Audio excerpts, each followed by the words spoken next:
ingabo za Repubulika ya Demokarasi ya Kongo zifuje kumenyesha abenegihugu bose ariko by'umwihariko abaturage bo mu ntara ya Ituri ko amakuru mashyashya ari uko ubu ngubu ingabo zacu zabonye uniforme yihariye.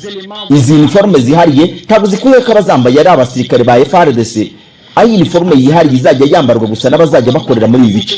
Ku bw'ibyo rero umukuru w'ibikorwa bya gisirikare akaba nawe guverineri wa gisirikare w'intara ya Ituri Lieutenant General Ruboya Nkasha Majoni yifuje kumenyesha rubanda ko basanze ari byo byiza ko iyi uniforme nshyashya ariyo yahabwa abasirikare, akaba ari kubashishikariza kubamenyera bayambaye gutyo kandi ko irushaho kongera ikuzo ku basirikare ba Kongo, ikarushaho kubongerera icyubahiro ndetse no guheshishema abaturage ba Kongo.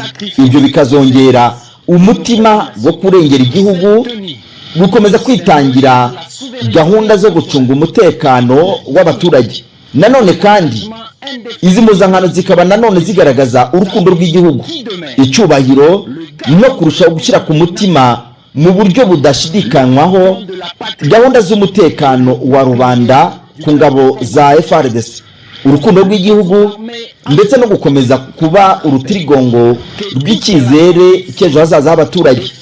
Ingabo za Repubulika ya Demokarasi ya Kongo hano muri Ituri zikaba ziri kwibutsa ko umufatanyacyaha uwo ari we wese uzagaragara, yaba umuturage hakurikijwe amategeko agenderwa muri Repubulika ya Demokarasi ya Kongo ndetse n'indangagaciro z'umwenegihugu, uzafatwa mu bugambanyi agambanira uyu mwambaro, uwo nawe azahanwa bikomeye cyane. Umusirikare wambaye we birihariye agomba gukorera igihugu mu cyubahiro ndetse n'igitinyira igihugu kigomba. Ingabo za Repubulika ya Demokarasi ya Kongo zikaba zishyize ku mutima ibikorwa byo kurwanya umutekano hano muri Ituri, zikaba zihamije ko zigiye gukaza ingamba z'umutekano, waba umutekano w'abantu ndetse n'ibyabo, cyo kimwe no kurwanira ubusugire ubumwe bw'abenegihugu kuzagera ku kwitangaho igitambo cya nyuma jusqu'au sacrifice suprême.